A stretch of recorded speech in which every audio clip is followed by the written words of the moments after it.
Greetings, fellow gorehounds, and welcome back to a Blood Splattered vlog. I'm the Horror Guru. And I'm Count Jackula. And today we're talking about Saint Maud, a psychological horror thriller about a hospice care nurse, a deeply religious hospice care nurse, whose crisis of faith leads her down a path of insanity, ? Because one of the big questions throughout this movie is whether or not she is crazy or whether or not she's actually having these religious experiences. Yeah, or probably better yet, like, she's having these religious experiences, but is there a God? Well, seems to be the big question. Is God actually talking to her, right? You know, like, is she actually feeling the touch of God throughout this movie? Yeah. You know, it's a big question throughout it. Now, if that premise doesn't sound like a horror movie, trust me, it is, because it's not a horror movie where it's about what she does to other people, though towards the end it does become what she does to other people. For most of the movie, it's what she's doing to herself. Yeah. That's truly horrifying. Like, yeah, it's kind of like Satanica Pandemonia that way, which is you're watching a woman like torture herself. Yeah. Like sometimes it's simple stuff like putting like little marbles on the ground for her to kneel on, and then other times it's like straight up like putting nails in her foot. Like it's fucked up. Yeah. There's a lot of that, and she is currently taking care of like a former choreographer, a rich choreographer who is in the last days of her life because she has like lymphoma. She's obviously very either agnostic or atheist based on the way she talks. Yeah. She's also lesbian, I think, or was it bi? Well, she's definitely bisexual. Bisexual, if not just flat out lesbian. Yeah, I wasn't. She seems to enjoy the attention of both men and women, but we only see her sleep with a woman. Yeah, I was trying to figure out if they were implying that she was having a sexual relationship with some of the men too, but because one, she specifically states she didn't, but but I guess it was a possibility. Yeah, it feels like a possibility the entire time. She might just be only into women, but like how to put it, because we're looking at things through Maud's perspective. Yeah. The fact that she sleeps with a woman is the only thing that really matters to the story. If it wasn't for the fact that she's not really a serial killer in this, I would put this in the same category as some of the other movies we watched this year that were like the psychological, like diving into the psychological makeups of these various female serial killers. But she's not really one in this movie. Well, she doesn't rack up a high enough body count. No, exactly. You know? Most of the damage is to herself throughout most of the movie. Yeah, and the extreme measures that people will go to when they believe God is on their side. Absolutely. And now the movie leads up to a hell of a punchline, but we're not going to talk about that till the spoiler section. But just know, there is an ending that, depending upon the type of person you are, you're going to laugh your ass off. We did, yeah. And I love it for that, because it's like it makes its point in the most blunt and hilarious way possible. Yeah. Now, it is an A24 film, so know that. It's definitely an A24 film. It's only like 80 minutes long, but like because it's an A24 film, it feels longer than that because it's very slow and methodical. So Yeah. So if you like A24 films, like you're going to love Saint Maud. If you hate A24 films, I don't know what's wrong with you, because I think most of them are great. I disagree with you, but I also don't think this movie's going to change your mind. Oh, yeah. If you hate A24 films, or if you hate these particular types of like psychological deep dives, then it's really psychological horror movies. Yeah, you know, like you got movies like Black Swan's a great comparison. It is. Black Swan's one where a lot of the damage is to herself. Wondering what's real and what's not by the end of it. Yeah. Like, it feels like a lot of A24 films are very much inspired by Black Swan. Oh, yeah, I could totally feel that. Because like if fucking Darren Aronofsky had been, if A24 had existed when Darren Aronofsky was like getting started, I and Black Swan would totally be A24. There's a lot of his movies that would have qualified for A24. Yeah. You know, and I'm an Aronofsky fan, so me too. I'm also a Satoshi Kon fan, which is where Aronofsky got most of his ideas. Yep. So also fucking the Nolan. Yes. A lot of ideas from Satoshi Kon. Also true. Also true. So, if you can't tell already that we dug the hell out of this movie. You spend a lot of the movie just trying to figure out what's real and what's not.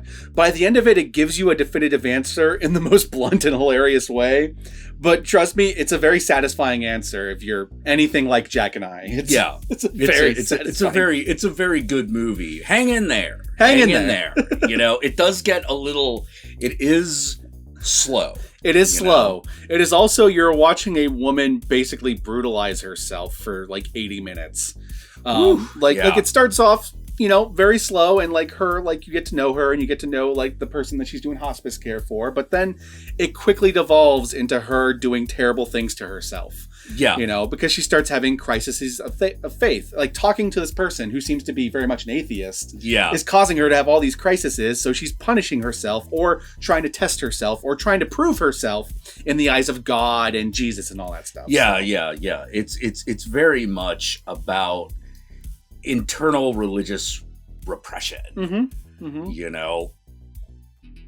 And the trauma that comes with that too. Oh yeah, you're basically traumatizing yourself sometimes with this shit. Yeah, exactly. And one of the things that's so funny is that is it's the amount of torture is very particular to Christianity. Oh yeah, in particular Catholicism. Yeah, which is obviously where she leans. Yeah, very Catholic. Yeah, where you're just like, whoa, I need you to calm down. She's also an interesting case because normally with characters like this, the reason why they are the way they are is because they were raised in a very Catholic environment.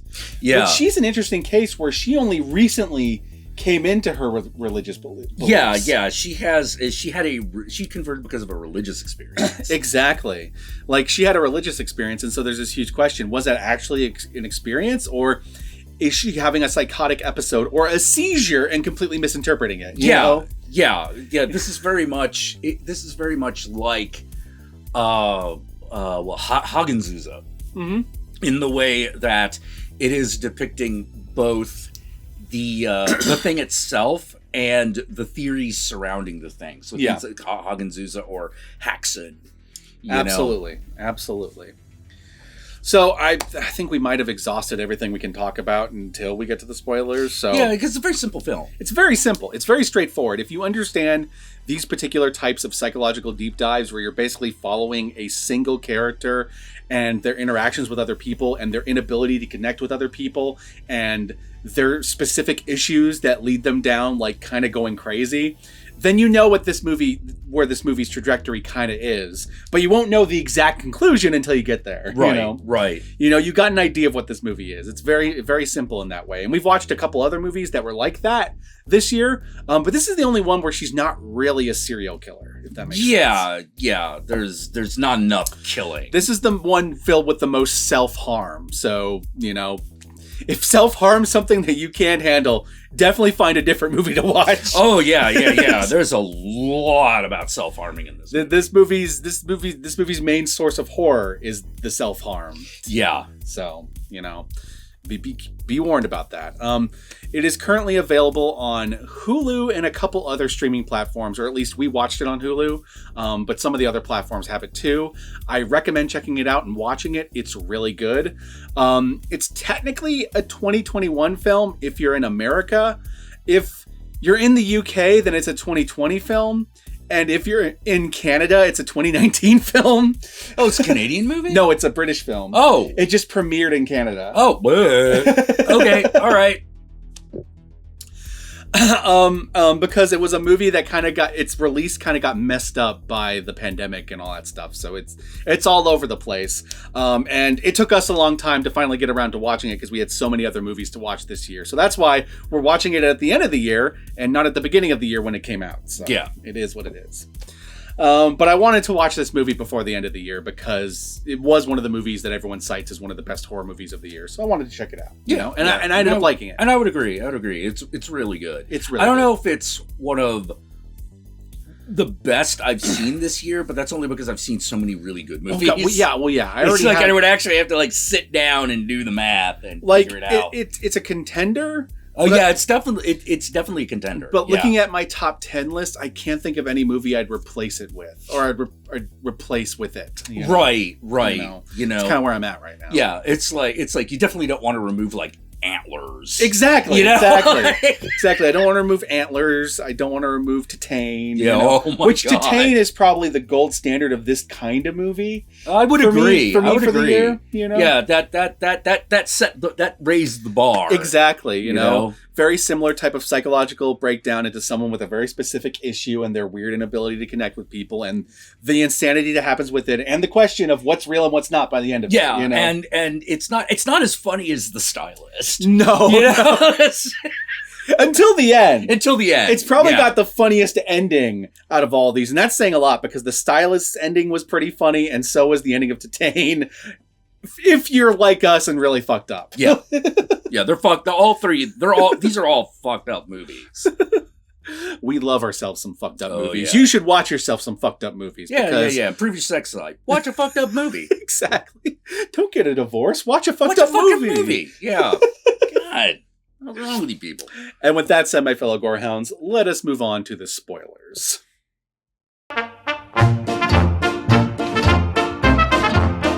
This might be the shortest spoiler section ever. Yeah, because there's really only one big spoiler for this movie, and there's two. The one big spoiler is the ending. It's the punchline ending. It's the very last thing you see in the movie that tells you and informs you of everything else you just watched. Yeah. And that's that the movie ends after she has her ultimate religious experience and goes to try to finally prove herself by trying to convert the atheist that she's had the falling out with, that she was the hospice care worker. There's a whole lot of stuff that happens throughout this movie. But the point is, she tries to go convert her before she dies. Right. Because, you know, she's on her deathbed. This leads to her, like having a test of faith that she fails, and the person on their deathbed turns into like a demon and tries to go after her, so she stabs her with a scissor and like basically kills her. And that's the one person other than herself she hurts throughout the movie. Yeah. Like physically. She's mentally hurt some people, but that's another story. Yeah. And she kills the person who's on their deathbed because they're a demon now, and it's awful. And then she goes to the beach dressed up in this full like saint outfit, covers herself in like kerosene. Was it? No, it was acetone. Acetone. Covers herself in acetone and then lights herself on fire while the heavens open up above her, and she is bathed in holy light. She has these angel wings. Yep. And and everyone's just bowing down in front of her. And there's this huge swelling chorus like playing underneath it, this huge like swelling religious music. And then it hard cuts to her without any music, without any like stylization, just her on fire screaming. Yeah, just burning to death for like a second. A quick second, then credits. Yeah. Basically telling us that no, everything we just saw in her head, what's actually happening, what's actually gone on, she's crazy and she just lit herself on fire. Yeah. Yeah. Which more than likely also means the person she killed earlier was not actually possessed by a demon, it was just in her head. Yep. You know. Yep. You know, it's really interesting. The movie I love that ending. We laughed so hard my God. when it hard cut to her on screaming. Right, yeah, because you're like, it's that, it has that type of ending you wanted Red State to have, where you're watching it and you're like, no. Yeah. No, we're not doing this, are we? Yeah. You know, and then it just completely pulls the rug out from under you at literally the last second. Well, because like to compare it to a movie like, say, Maniac, which I've been comparing a lot of movies to lately, but I mean, it's like my go-to like psychological horror movie where you follow someone who's deranged. Yeah. That and Henry Portrait of a Serial Killer. Yeah. Those are the two that I tend to go to. With both Henry Portrait of a Serial Killer and Maniac, you empathize with like Frank Zito and you follow him around, but you also recognize that he is a bad person that needs to be stopped. Oh yeah. You know, because whether or not you empathize with him, whether or not you understand what he's going through, and whether or not you feel bad for him, you know that he is killing all these innocent people. Yeah, he is killing all these women and scalping them. And he is a danger to everyone around him. That is also true of the main character of this, though her danger is a little less threatening until the very end. For Yeah. most of the movie, her danger is just she's To herself, and she's kind of just being a bitch to people. You know? Yeah. She's doing it in that kind of religious way where she's kind of like naive and doesn't realize it's a bitchy thing to do. Yeah, it's the thing that you're supposed to do. But she does a lot of things that, like, if someone had done that to me, I'd be like, hey, fuck you. Hey, fuck you. Yeah, like, exactly. But everyone being way too British to be that fucking rude about it, you know? Like, exactly. Everyone's being too proper or too polite or whatever. Yeah, if this had been set in America, it'd have been like, yeah, whatever, fuck you. Well, here's the thing. It is set in America. It's just she's British. But, wait, okay. That was... It was Coney Island, wasn't it? Okay, here's the question, though. This is what was confusing me. I saw that big Coney Island thing, but everyone but the choreographer, the one when she's taking speaking with a British accent, has a British accent. So I was like, is this just some part of Britain where there's like an arcade just called Coney Island? Let me do a quick little Google search just to see if anything's cleared up if I like look it up on Wikipedia or something. Yeah, because like that looked like a real location, but I couldn't figure out if you did it in America, why wouldn't you just get Americans to be all the other background characters? I have a feeling. What it is. It was probably set in America, but because it probably was filmed in Britain, the cast was probably primarily composed of British people, is my guess. Yeah. Or it was like intentionally supposed to be a little ambiguous. Yeah. You know, like it doesn't matter.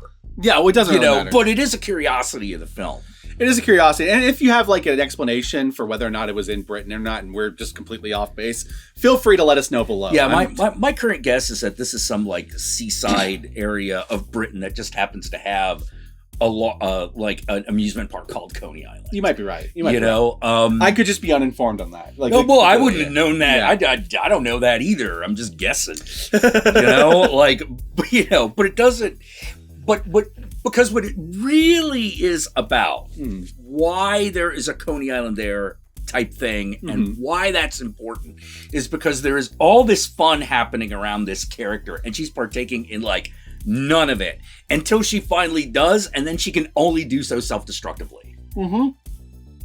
There's a whole point where she has a falling out with the person that she's doing the hospice care for, basically because the person she's doing the hospice care for finds out that she basically told her lesbian lover to not see her anymore. Yeah. I couldn't tell if it was her lover, if it was like a prostitute she just constantly paid for, or what. I couldn't tell. Well, it becomes more obvious that this is like a regular lover. Yeah. For whatever reason, like a little casual, but So she basically tells her to not see her anymore because, like, she's on the religious path and she doesn't need you anymore, like, taking her away from that path. And it's just like, oh, man, fuck you, lady. Yeah. Fuck you. So the lady finds... If this woman wants to die fucking, that should be okay. So the lady on her deathbed finds that out, and then basically during this big party that she does, calls her out on it. Yeah. In a very passive-aggressive, sarcastic, humorous way that basically humiliates Maud. That's her name, Maud. Yeah. And this causes her to have a crisis of faith, in which there's a point in which the person says, like, you're young, go and live life. Yeah. While you still can. Yeah, because Maud's not that old. She's like maybe in her late 20s. So she decides to go out and actually live that life. Like, go out, she goes to a bar, tries to pick up some guys, but it's obviously she's doing it in a self-destructive way. Like, she is incapable of engaging with anything in a way that is not self-destructive, including her religion. Yeah. And that I thought was actually a really, really, really... That's what made it an interesting character study. Yeah, absolutely. Character study. That's the word I've been looking for. Damn, that right there. Bam. Yeah, it's really interesting character study because you just sort of find it. By the end of the movie, you're just sort of like, no, but you're crazy. Oh, yeah. You're crazy. Yeah. Like, even if God is real, you're nuts. Yeah. You know? like, even if God was real, I'm pretty sure you're off base. Yeah. Yeah, that's that's one of the little things about the movie that I thought was so glorious. Yeah. Because you sympathize with her, but you're also constantly standing back and going, bitch, what the fuck is your problem? Yeah. Like she is not normal. Oh, God. There is one point, though, where you're just like, I'm wondering if this was a common occurrence for her, because she picks up this one guy at a bar, and has sex with him, but then hallucinates like caving his chest in. Yeah, because like you get the feeling that she's been a nurse for longer than she's been religious. And you know that at one point someone under her care died. Yeah. And you get the feeling basically what happened is that person died and she didn't stop. And she did CPR so hard, their ribs caved in. Yeah. Or they're just that frail. Yeah, or they're just that frail. That it happened. And it's one of those things where they make it very clear. No, none of the professionals blame her. They're just like, no. Like, you did everything right. It just so happened that person was just gonna die. And you can tell this is an underlying trauma that kind of informs a lot of her other behaviors. Yeah, it is. You know, like she feels like she deserves to be punished on some level. On some level, you know, for this. But she's having sex with this guy. She hallucinates caving his chest in and then just freaks out and gets off of him. He then forces himself on her and basically like rapes her for like a few seconds. Yeah. And then goes and talks about, oh yeah, I remember you. My friend had his way with you and all that stuff. And you're just like, okay, so she's obviously got some sexual trauma in her past, because I guarantee this guy's friend was probably just as awful. Right. You know, like, well, it's also interesting because one of the things that's also interesting is the sex scene between the woman in hospice and her lover versus the sex scene with Maud and this guy are in completely different worlds. All the sexual content involving the person who is dying is either beautiful or tragic in the sense bittersweet. Better word. Bittersweet because you know that this is a very happy moment, but you also know it's not going to last. Right, exactly. You know. But everything with Maud is just pure self-destruction, or her having such terrible luck that something bad happens to her. You know? Yeah. Or just having no ability. Yeah. No ability to enjoy herself. Or even judge a situation. Oh, yeah. Because it's not just like, this is not just like Anhedonia. Yeah. You know, like this is, I don't even know what to call it. She just cannot have fun. No, she can't. She's always doing it wrong.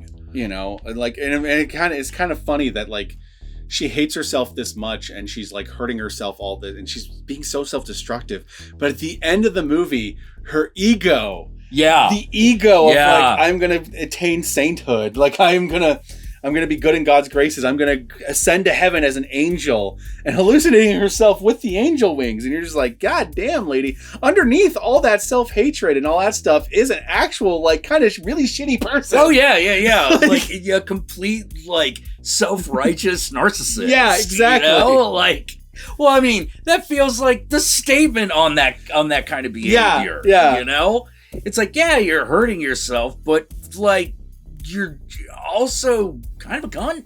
Needless to say, though, the lady who does the performance playing Maud is amazing. Oh, the actress is great. Yeah, she's so goddamn good. You buy this character existing, no matter how ridiculous it gets. You know? I'm pretty sure I recognize the. Wasn't the woman who played, and this is gonna be weird. Yeah, wasn't the woman who played the woman in hospice, the woman who played the first lady in Independence Day? It might have been. I'm not sure. Yeah, it might have been. Yeah. I mean, check it out. Get it out. Welcome to the Blood Splattered vlog, where we look it up while we go. Yeah. Okay. Helps if I spell it right. It doesn't look like it. No. Oh no. Oh, that's too bad. No. Yeah. She reminds me of that actress, I'll tell you. But, no. Does not look like it. Does not look like it. Apparently she was in all the 50 Shades movies, though, so. What? She was in all the 50 Shades movies. 50 Shades of Grey, 50 Shades Darker. I mean, she's obviously not the main character in those movies. Right. But I mean, like, she's just in it. Yeah. I just... Okay, yeah, that's Jennifer Ehle. Ehle. God damn it. Yeah. Anyway, the point is she's not in that movie. Yeah, okay, yeah, fair.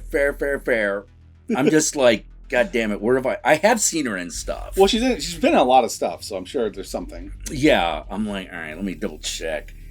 I feel like checking this out.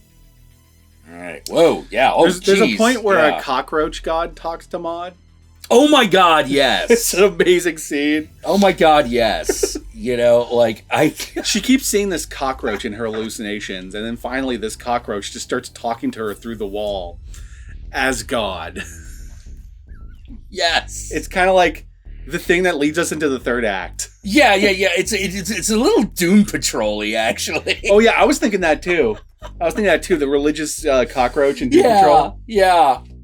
You just sort of like, Zero Dark 30. She was in Zero Dark 30. That's where I saw her. Okay, there you go. I know I recognize her from something. You found it eventually. Yeah. So yeah, I thought this movie was great. It is. Any last thoughts on the movie? No, I think this movie is fantastic. I thought it was really good. I'm glad I watched it. Me too. You know, it's definitely the kind of movie I really appreciate. Me too. I think that you should see it. Absolutely. You know, I give it thumbs up.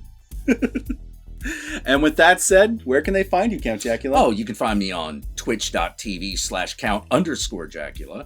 And if you want to know when I stream, that is every Thursday and Sunday at 6 p.m. Pacific Standard Time. And at other times during the week. And if you want to know when those are, you want to follow me on Twitter, which is @CountingJack. And if you just want to watch me almost shitpost, that would be Instagram. Literal shitpost. I largely use Instagram while on the toilet, you know. And that is Satanic Jackula. And with that said, how about you? Y'all know me. I'm the Horror Guru. You can find me at the Horror Guru on Twitter, on Twitch, on Instagram, and Facebook. Just look up the Horror Guru or Blood Splattered Cinema, and I'll be there. Be sure to like, comment, and subscribe, and don't forget to ring that notification bell so that you're notified of my videos immediately upon their upload. And if you would like to help out either of us more directly, then be sure to check out our Patreon pages. And remember, if you decide to go the Patreon route, even $1 a month can go a long way. Do you have a hashtag idea for this one? Hashtag burn, burn, burn. Okay, if you made it this far into the vlog, then I want you to comment below, and be sure to comment below using the hashtag burn, burn, burn.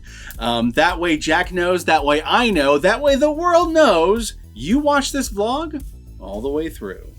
And with that said, my fellow Gorehounds, I got my booster shot this week, so I'm really out of it, but we're going to try to do 2 more vlogs before we're done with this recording session, so we're going to go do that.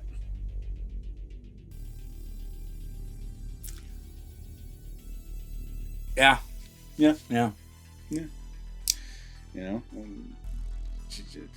my only hope is that at the end it's also implying that she got that same hard cut. Oh yeah, that she had that hard. She knows. Wait a minute, I'm just on fire. Snapped out of the hallucination and is just on fire.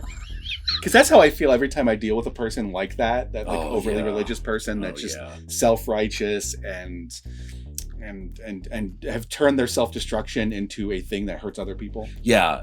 Well, like it's one of those odd things where you constantly wonder what is going on in the head of a person who behaves like that, even if it's not to this extreme. Which is what makes a movie like this so good. Yeah. You know, it actually does go a little bit into that head. Yeah, and like I really it basically just always seems to come down to like nothing good. No. Like nothing good, because like it's not like it's not like when you meet like you watch a movie and like someone meets like the Zen monk or like, you know, the enlightened one in the fucking tower or some shit. It's always just sort of like, wow, no, you're just bad. Like with a lot of people in the world, it usually comes down to insecurity. Yeah.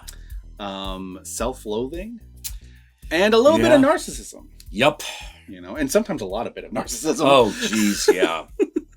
Oh, geez, yeah. That's sort of, what do they call it? I forget what they call it, but there's like a type of narcissism that specifically works this way, where it's like, it's not passive-aggressive narcissism, but it's sort of like, it's like, you're making people look at you because of all the good things you're doing. Oh, okay. You know, it's sort of like false modesty kind of thing. I get what you're saying. Yeah. You know, the still assholes. Yep. Pretty much.